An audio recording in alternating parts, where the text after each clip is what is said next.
Greetings everyone. Welcome to CC Gurukul Lectures. I'm Mehak Chapla, art educator, Bharatnatyam dancer and disciple of Guru Srimati Geeta Chandranji. In this lecture, we will continue studying further about the regional theatre of Assam, about Ankiya Naat. So, we will study about the costume in this particular theatre. The costumes are very elegant and help visually communicate the sacred nature of the narrative in this theatre. If you look on your screen, you will see the artist wearing Assamese attire, jewelry, and they are styling up as a character. They all are dressed up as per their own individual characters and they hold the divine elegance. So that's how they portray it when they present it. In another visual, you will see artists wearing mythological costumes. They are also wearing crowns if needed and the ornaments as per the specific character. They also do a symbolic makeup which is required as per their characters. Yes. So further, we will study about the music. In this, music is one of the defining features of this regional theatre, which is deeply devotional in character. It has strong connection with New Vaishnava musical traditions. It has melodic composition supporting dramatic narration, and you will also see a rhythmic accompaniment enhancing emotional expressions, and the continuous integration with dramatic action is there. Music serves both narrative and spiritual purposes within the performance of this regional theatre. If we talk about the songs performed in Ankiya Naat are known as Borgeets, the devotional compositions created by Shankar Dev and his disciple Madhav Dev. These songs include devotional hymns dedicated to Lord Krishna, spiritual and philosophical compositions. The narrative songs are also there, advancing the dramatic action. You will also see bhakti-oriented musical passages. The songs are considered sacred and form the emotional core of the performance. If you look at the musical instrument which are used in this theatrical form are khol, tal and various other percussion instruments used in this tradition. The most distinctive feature of Ankiya Naat is the central role of the Sutradhar, who simultaneously functions as narrator, guide, commentator, performer and spiritual mediator throughout the performance. Another unique aspect is the seamless integration of theatre, devotional music, religious instruction and community worship into a single performative experience. Ankiya Naat remains an important component of Assamese cultural festivals and heritage performance. The dramatic texts were composed in a literary language known as Brajavali, specially developed for devotional communication. Its themes and narratives continue to influence Assamese theatre and devotional performances. Elements of its storytelling and devotional aesthetics can be seen in contemporary Assamese stage. The legacy of Shankar Dev and Ankiya Naat continues to inspire literature, music, theatre and cultural education across Assam. So after studying Ankiya Naat, which beautifully combines devotion, music, dramatic narration, and spiritual philosophy within the Vaishnav traditions of Assam, we now move to another remarkable theatrical tradition of East India that introduces a strong element of ritual performance, indigenous belief systems, and ceremonial enactment, which takes us from a structured devotional theatre tradition to a performance practice deeply rooted in the cultural and spiritual life of indigenous communities, where theatre, ritual, music, dance, and mythology becomes inseparable. Let us now study Lai Haraoba, a unique ritual theatrical tradition of Manipur that combines dance, music, storytelling, and ceremonial practices to celebrate the relationship between the divine nature and human life. Lai Haraoba is one of the oldest ritual performance tradition of Manipur and is closely associated with the indigenous Métis community. The tradition predates the spread of Vaishnavism in the region and preserves many elements of ancient Métis religion, mythology, and cultural practices. The term is deeply connected with the worship of local deities known as Lai, who are regarded as protectors of the land, community, forest, rivers, and natural surroundings. Through centuries of practice, Lai Haraoba has evolved into a comprehensive cultural event that integrates ritual, theatre, music, dance, and oral tradition. The term Lai Haraoba is derived from two Métis words. Lai means deity or divine being. Haraoba is merrymaking, rejoicing, or celebration. Thus, Lai Haraoba literally means the merrymaking of the gods or the celebration of the deities. The festival symbolizes the joy of the gods and the harmonious relationship between the divine world and human society. The central themes of Lai Haraoba include creation of the universe, origin of human civilization, relationship between humans and nature, worship of local deities, cultural memory and ancestral tradition, preservation of indigenous identity. The performances symbolically recreate various stages of creation and human development, making Lai Haraoba both a ritual observance and a living cultural archive. Lai Haraoba is performed during annual deity festivals, community religious celebrations, traditional Métis ritual ceremonies, seasonal cultural festivals, village and temple observances.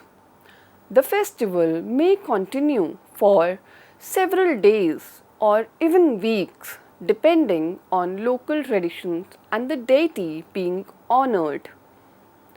It remains one of the most important cultural and religious celebrations of Manipur.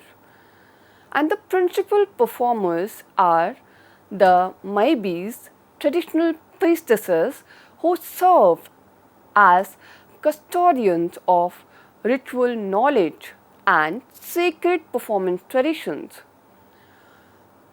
And about the priests, the Maibas, male ritual specialists assist in ceremonies, invocation, and sacred observances.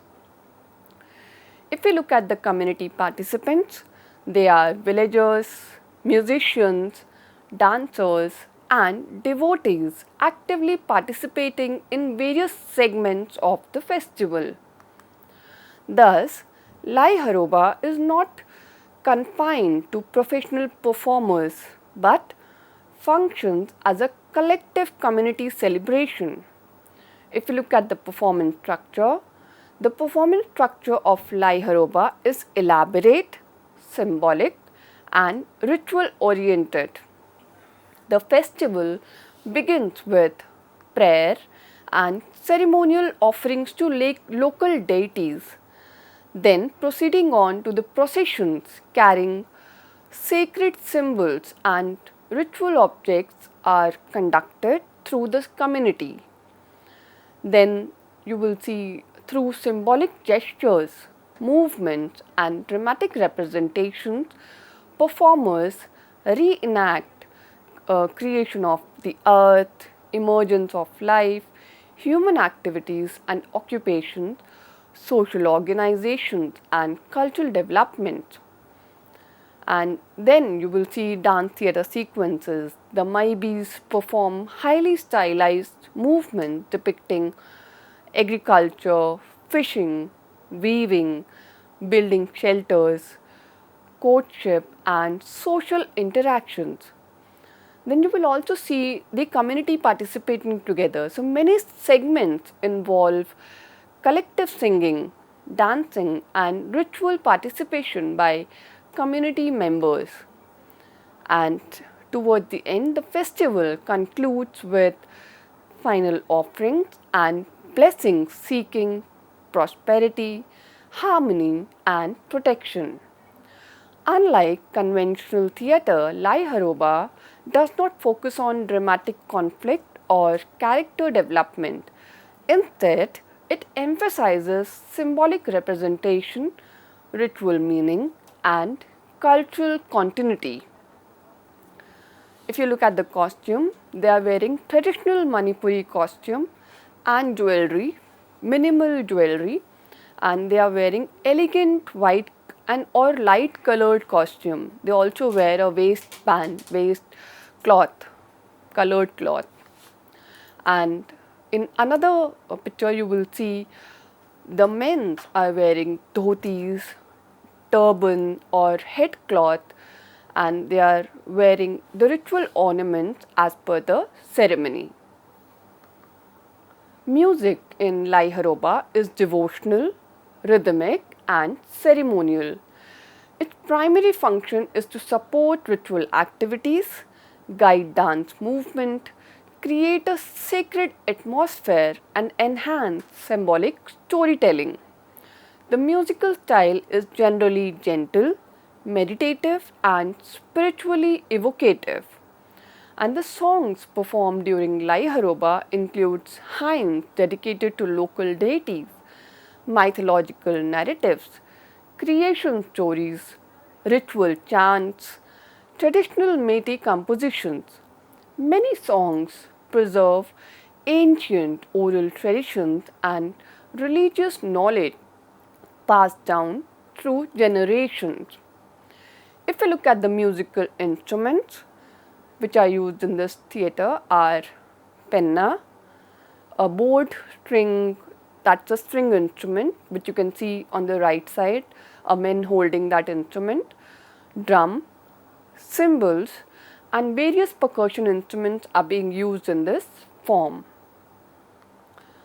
Among these, the penna occupies a particularly important position and is regarded as one of the Manipuri's oldest musical instruments.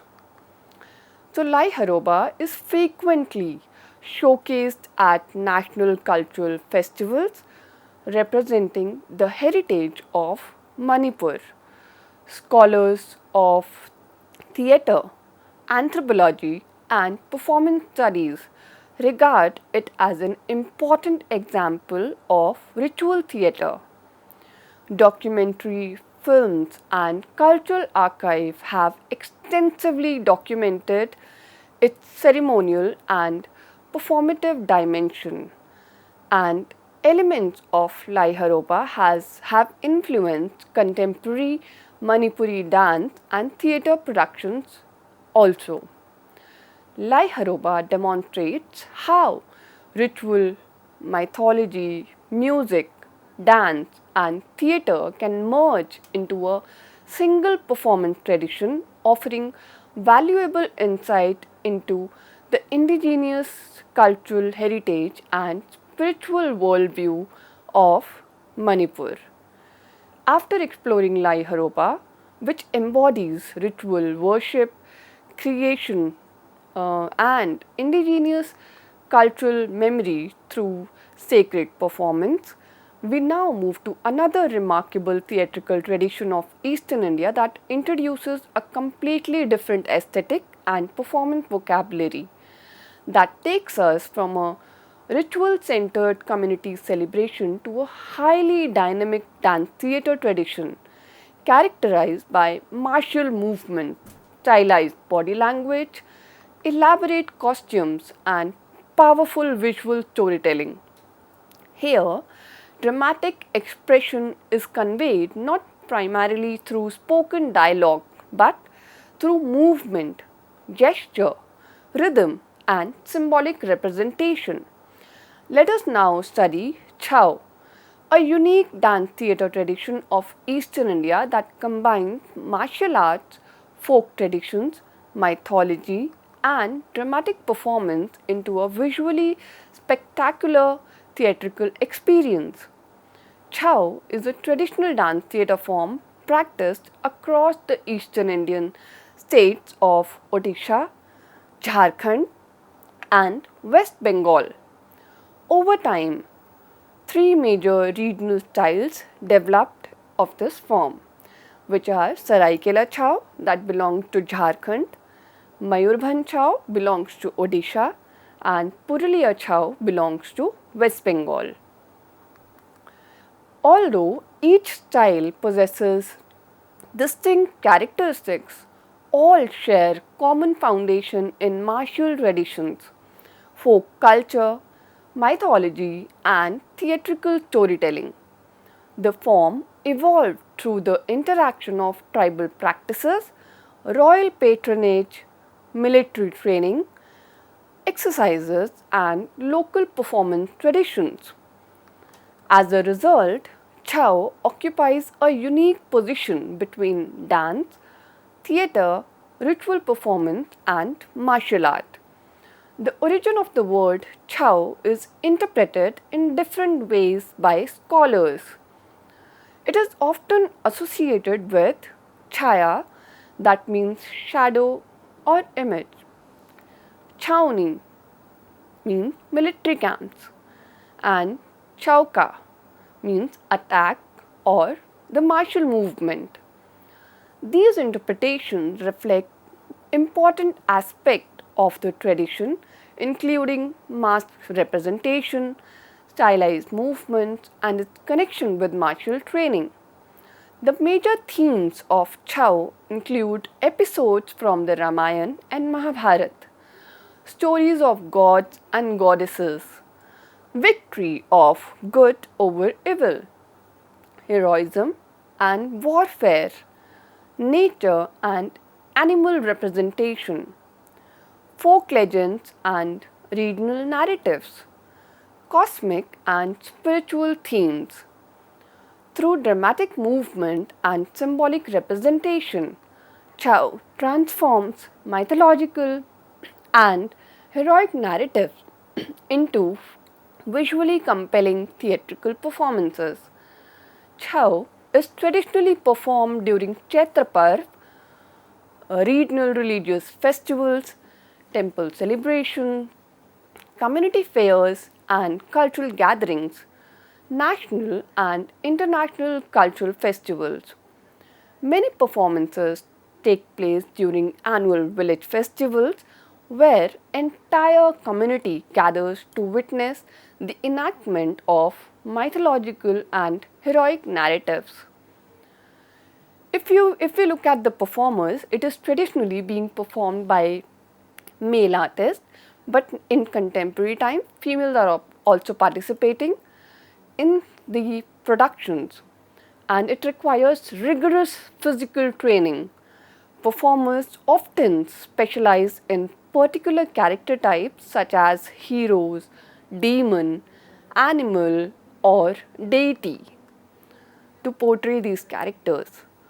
Chhau artists undergo extensive preparation of uh, the body, the control, jumps, combat sequences, and expressive movement techniques. If you look at the performance structure of this form, the structure of Chhau is highly theatrical and movement oriented. Performances often begin with ceremonial music and ritual offerings, seeking divine blessings. The major character enters individually, establishing their identity through distinctive movement and gestures. Then you will see the storyline unfold through stylized movement, sequences, martial choreography, symbolic gestures, group formation, and character interaction. Then, many performances include simulated battles, acrobatics, leaps and spins, using of weapon based props, the dynamic movement patterns, and toward the end the performance culminates in the resolution of the dramatic conflict, often representing the triumph of virtue over evil. Unlike spoken theatre, Chhau relies predominantly on visual communication. Facial expression may be hidden behind masks, making body movement the primary medium of dramatic expression. The costumes are designed to enhance visual impact and theatrical grandeur of this form. The very first images of Saraikela Chhau, the artists are wearing brightly colored costume. They are also wearing masks on their face, and whatever character they are portraying, they are wearing the mask of that specific character. They also wear ornaments, belts, and armlets as well. And the next image is of Mayurbhanj Chhau, which is a martial form, very much martial in form. It has a high jumps. They also hold sword and uh, they wear dhoti, and the male dancer won't wear the any cover on the over it, and but the female, as you can see on the left side, the female character or female artist is wearing a dhoti along with the blouse, and they are also wearing a turban as per the character if it requires.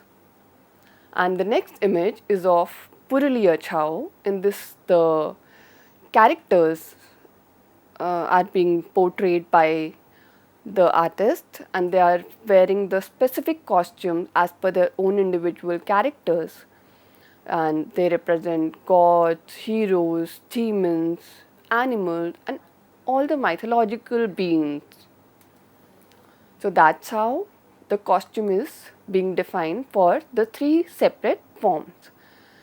And if we talk about the mask, it is one of the most distinctive element of Chhau, especially in the Purulia and Saraikela tradition, that is used for use of elaborate masks, and these masks represent specific character that can be symbolic identities, enhance dramatic transformation, and create a powerful visual spectacle. Mayurbhanj Chhau is notable for performing without masks and relying entirely on facial expression and body movement. If we talk about the music, so in this, music plays a vital role in guiding the performance. It has strong rhythmic structure and the dramatic tempo variation. It also holds the martial energy, that sound of the instrument, and there is an emotional accompaniment, and the continuous support for movement and action is there. The music determines the pace, intensity, and mood of the performance. And if we talk about the songs in this form, traditional Chhau generally places greater emphasis on instrumental music than vocal singing. However, some performances may include narrative chants, mythological recitations, folk songs, devotional compositions associated with festivals. The storytelling is primarily conveyed through movement rather than spoken or sung dialogues. The musical instruments which are used in this form are dhol, dhamsa, nagara, shehnai, and chartari, and they also uses other percussion instruments as well.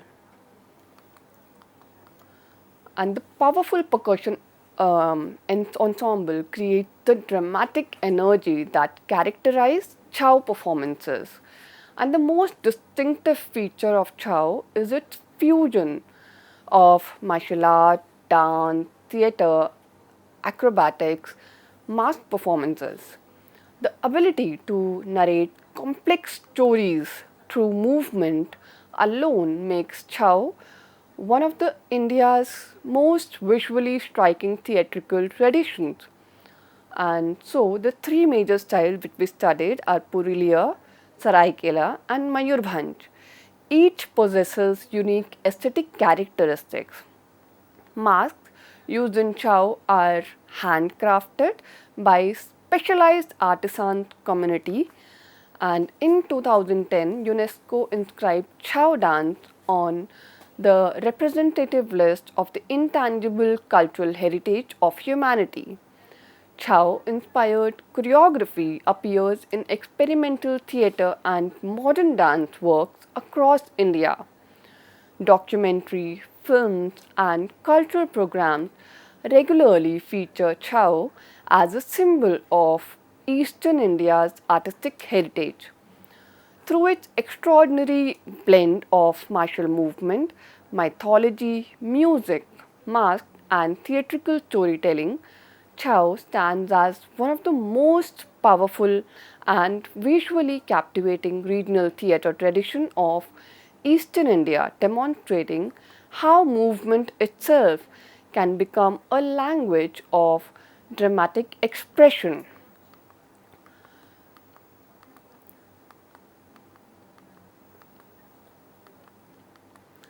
So, toward the end, uh, in our next lecture, we will study about the Western India and in detail about the forms of Western India. Today we have covered Eastern India. In the next lecture, we'll study about Western India.